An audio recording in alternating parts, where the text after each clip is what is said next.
जवळपास 1 वर्ष झाले आणि आमचे क्रिकेट कोच आहेत मिलिंद काका आणि सविता काकी. तर शतविषयी फॅमिलीला जोडण्याचं पाठीमागचं कारण होतं माझ्या वाईफचा प्रॉब्लेम. माझ्या वाईफला टाचदुखीचा खूप प्रॉब्लेम होता. म्हणजे तिला काय होतं की आम्ही डॉक्टरकडे घेऊन गेलो होतो, पण डॉक्टरने सांगितलं होतं पायाचं एका टाचेचं हाड वाढलेलं आहे आणि एक तर ऑपरेट करावं लागेल किंवा असंच इंजेक्शन वगैरे देऊन त्याचे पेन घालवावे लागते. इन फ्युचर तो प्रॉब्लेम असाच राहणार.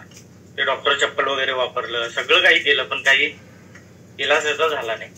मग बऱ्याच दिवसांनी आम्ही त्याचं निदान शोधतच होतो. मग मॉलिश करण्यावर वगैरे म्हणा लागले की तुम्ही ते टाच सोडून घ्या, टाचेवर चालायचा प्रयत्न करा. बऱ्याच गोष्टी झाल्या, पण ते काही इलाज न झाल्यामुळे मग ते तसंच चालू राहिलं. मिलिंद काका ज्यावेळी भेटले त्यावेळी आम्ही तो योगाभ्यास आणि न्यूट्रिशन आपलं जे काय आहे ते सगळं करायला लागलो आणि त्याच्यातनं हळूहळू त्याच्या टाचेचा प्रॉब्लेम खूप कमी झाला म्हणण्यापेक्षा 100% त्याचा बरा झाला. नाहीतर ते सकाळी रोज उठल्या उठल्या टाच टेकली म्हटली की तिचे पायांना आपोआप पाणी यायला लागायचं, इतकं पेन्स त्याला व्हायच्या. आता एकदम ओके आहे, 100% क्युअर झाल्या. आणि माझा रिझल्ट तर असा काही नाही आहे, मला हेल्थचे चॅलेंजेस काय नव्हते, पण त्याचं जे नॉलेज मला न्यूट्रिशन बद्दल कळालंय की बाबा न्यूट्रिशन हे आपण मील रिप्लेसमेंट म्हणून घेऊ शकतो आणि इन फ्युचर आपल्याला आपल्या हेल्थ चांगली जर ठेवायची असेल तर हे न्यूट्रिशन किती उपयोगाचं आहे तर याचा अभ्यास मला झाला इथे येऊन. त्यामुळे खूप ग्रेट रिझल्ट आहे. आणि याच्यामुळे काय झालं की मला योगा प्राणायाम याचा खूप फायदा झाला, जेणेकरून माझी घरात चिडचिड होत होती, किरकोळ पित्ताचा त्रास होता तोही नाहीसा झाला, ऍक्टिव्ह झालो, काम करण्याची इफिशियन्सी वाढली. तर खूप याचा फायदा झाला. आणि मला वाटतं एकंदरीत शतायुषीचा हा गोळा बेरीज हा अवॉर्ड मला मिळालेला आहे. गिनीज वर्ल्ड बुक रेकॉर्ड मध्ये माझं नाव नोंदलं गेलेलं आहे. कशासाठी होतं ते, म्हणजे नेमकं काय होतं कामावर? त्याच्यावरती एक कॉम्पिटिशन लागलेली होती, मॅड मिलियन डे म्हणून. तर त्या पर्टिक्युलर दिवशी शाखा स्तरावर माझ्या 51 पॉलिसीज झाल्या. मी माझं बॅकग्राऊंड मी लाईफ इन्शुरन्स ऍडवायझर आहे, फायनान्शियल ऍडवायझर आहे. तर याच्यातूनच तो जो मॅड मिलियन डे साजरा केला जात होता.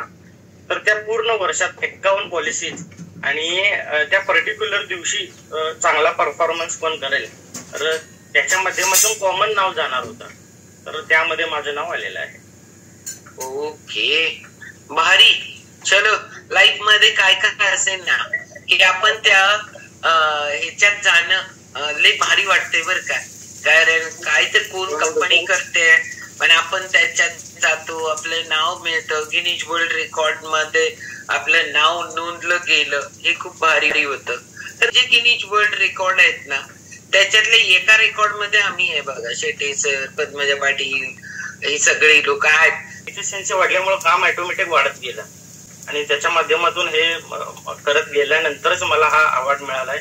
आणि ऑल क्रेडिट गोज टू माझ्या बायकोमुळे झालं आणि एक शतायुषी फॅमिलीमुळे झालं.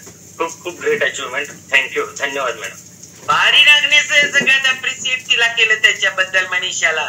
कारण हे म्हणजे कसं असतं माहितीये का, जे पाठीमागं काम करणारे असतात पण आपण त्यांना कधी श्रेय नसतं तर हे दिलं. एक दुसरं की ज्या वेळेला आपण पब्लिक रिलेटेड काम करतो त्यावेळेला आपल्याला मनावर खरंच खूप काम करावं लागतं बर का.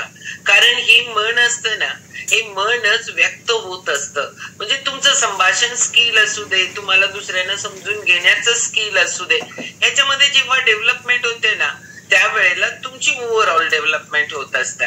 म्हणजे पेशन्सनी ऐकणं, पेशन्सनी लोकांबरोबर बोलणं, ह्याच्यासाठी तुम्हाला योगालाही मदत करतो. ते बोलले ना माझी चिडचिड कमी झाली, चिडचिड कमी झाली की ऍसिडिटी आपोआप कमी होते. कारण आपण वाढवून घेत असतो पित्त अजून जरा, दुसऱ्यांवर बोलून त्यांना ऐकून या सगळ्या गोष्टी होत असतात.